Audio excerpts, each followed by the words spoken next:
ఆ, మందిరం మీద నాకు కలిగి ఉన్న మక్కువ చేత ఏంటంటే దేవుని మందిరాన్ని కట్టడానికి నాకు మక్కువ అంటే ఎంత ఇష్టం, ఎంత ప్రేమ లేకపోతే అంత ధనాన్ని, అంత బంగారాన్ని, మణుగులు బంగారాన్ని, మణుగులు వెండిని నేను సంపాదించాను అంటున్నాడు.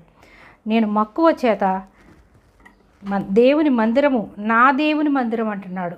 దేవుని మందిరం అనట్లేదు అక్కడ. మరియు నా దేవుని మందిరం మీద నాకు కలిగి ఉన్న మక్కువ ఎంతగా నా దేవుడుగా దావీదు మహారాజు ఇష్టపడుతున్నాడు దేవుని అంతగా. నా దేవుని మందిరము మీద నాకు కలిగి ఉన్న మక్కువ చేత నేను ప్రతిష్ఠితమైన మందిరము నిమిత్తము సంపాదించి ఉంచిన వస్తువులు కాక నా స్వంతమైన బంగారం, నేను రాజ్యంలో సంపాదించిందే కాకుండా నాకు సొంతంగా సంపాదించుకున్నటువంటి బంగారమును, వెండిని నా దేవుని మందిరం